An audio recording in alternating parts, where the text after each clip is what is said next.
दोस्तों इस वीडियो में अपने सब आयत का परिमाप और क्षेत्रफल निकालना सीख जाएंगे। किसी भी आयत का परिमाप और क्षेत्रफल कैसे निकालें।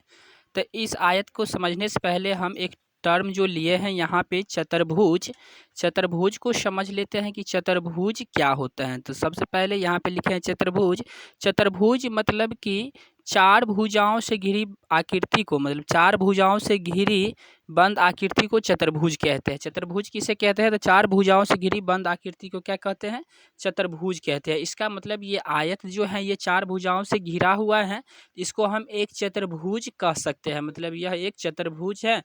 उसके बाद ये चतुर्भुज में ये क्या है सर? आयत है। अब यहाँ पे चार भुजा हैं। अब आयत के बारे में हम समझ लेते हैं। तो आयत में क्या होता है? आयत में जो होता है कि आमने सामने की भुजा बराबर होता है। आयत का जो आमने सामने की भुजा है ना, वो बराबर होता है। उसके बाद क्या होता है? दूसरा गुण जो है कि चारों कोण इसका 90 डिग्री का होता है। मतलब आयत का जो प्रत्येक कोण होता है ना, वो 90 डिग्री का होता है। मतलब देखिए यहाँ पे आयत की आमने सामने की भुजा, यहाँ पे ये 90 डिग्री का है प्रत्येक कोण, ये 90 डिग्री का है, ये भी 90 डिग्री का है। कोण ए भी क्या है सर? 90 डिग्री का है। और बात करें यहाँ पे आमने सामने की भुजा की, तो यहाँ पे देखिए यहाँ ये आमने सामने की भुजा देखिए ये 6 सेंटीमीटर, इसके सामने की भुजा भी क्या है? 6 सेंटीमीटर का है। अगर इधर 2 सेंटीमीटर है, इसके सामने की भुजा भी क्या है सर? 2 सेंटीमीटर है। तो मतलब हम समझ गए कि आयत क्या होता है।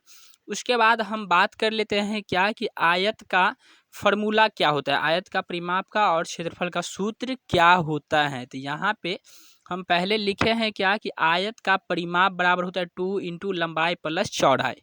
क्या होता है? आयत का परिमाप बराबर 2 इंटू लंबाई प्लस चौड़ाई, और आयत का क्षेत्रफल बराबर होता है, आयत का क्षेत्रफल बराबर होता है लंबाई गुने चौड़ाई। तो यहाँ पे देख लेते हैं कि आयत का परिमाप, यहाँ पे एक आयत है जिसका, अब यहाँ पे एक चीज़ और है। यहाँ पे देखिए यहाँ जो चतुर्भुज है ये आयत है, क्योंकि इसका प्रत्येक कोण 90 डिग्री का है और आमने सामने की भुजा क्या है सर?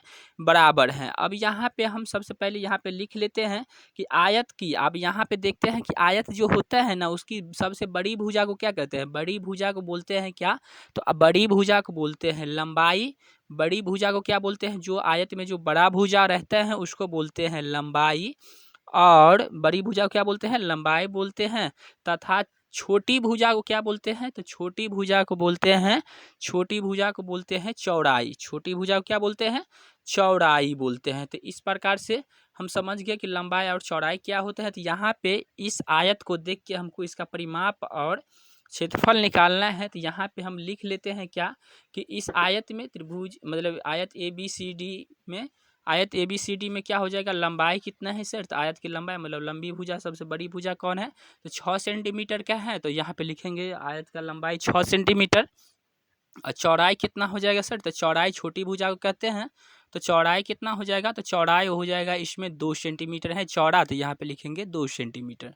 यहाँ पे लिख लेते हैं कि 2 सेंटीमीटर। अब क्या निकालना है? इसका परिमाप निकालना है। तो परिमाप का फॉर्मूला हम यहाँ पे लिख लेते हैं। तो आयत का परिमाप बराबर क्या हो जाएगा? आयत का परिमाप बराबर क्या होगा सर? होगा 2 इंटू क्या होता है? 2 इंटू लंबाई प्लस चौड़ाई। क्या होता है? 2 इंटू लंबाई प्लस चौड़ाई। तो क्या हो जाएगा? यहाँ पे हम सीधे वैल्यू पुट कर देंगे। तो 2 और इंटू लंबाई का मान कितना है सर? तो लंबाई का वैल्यू है 6, तो यहाँ पे लिखे 6। उसके बाद क्या हो जाएगा? प्लस हो जाएगा। चौड़ाई का मान कितना है सर? तो चौड़ाई का मान है 2, तो यहाँ पे लिख लेते हैं 2। तो यहाँ पे जैसे ही लिखे 2, तो यहाँ पे हो जाएगा कितना? 2 गुने कितना हो जाएगा सर? 2 गुने 6 और 2 कितना हो जाएगा?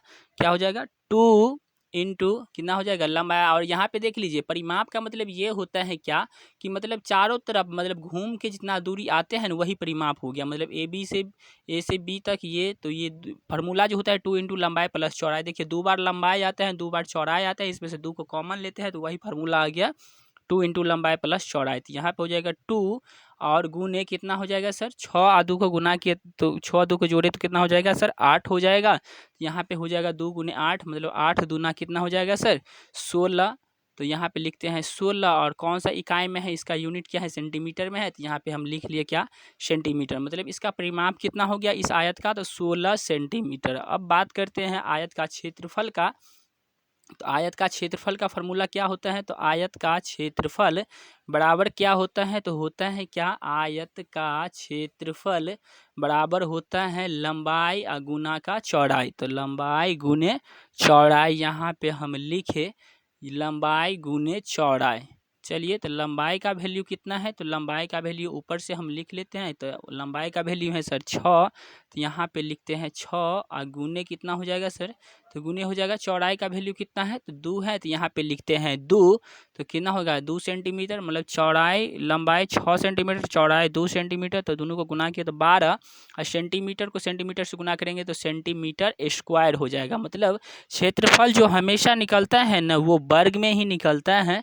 यानी कि इस आयत की बात करें तो इसका क्षेत्रफल कितना हो गया सर? इसका क्षेत्रफल हो गया 12 सेंटीमीटर स्क्वायर, और परिमाप की बात करें तो 16 सेंटीमीटर हो गया। यानी कि अगर हम बात करें तो अगर ये दो फार्मूला आयत में अगर याद रहे तो आयत का कोई भी सवाल परिमाप और क्षेत्रफल से नहीं छूट पाएगा, कोई भी सवाल नहीं बचेगा। तो मैं उम्मीद करता हूँ कि ये वीडियो आपको बहुत ज़्यादा पसंद आया होगा। अगर वीडियो पसंद आया है तो वीडियो को लाइक करें, चैनल को सब्सक्राइब करें, दोस्तों के साथ शेयर करें। फिर मिलते हैं ऐसे ही नई टॉपिक के साथ अगले वीडियो में। तब तक के लिए धन्यवाद।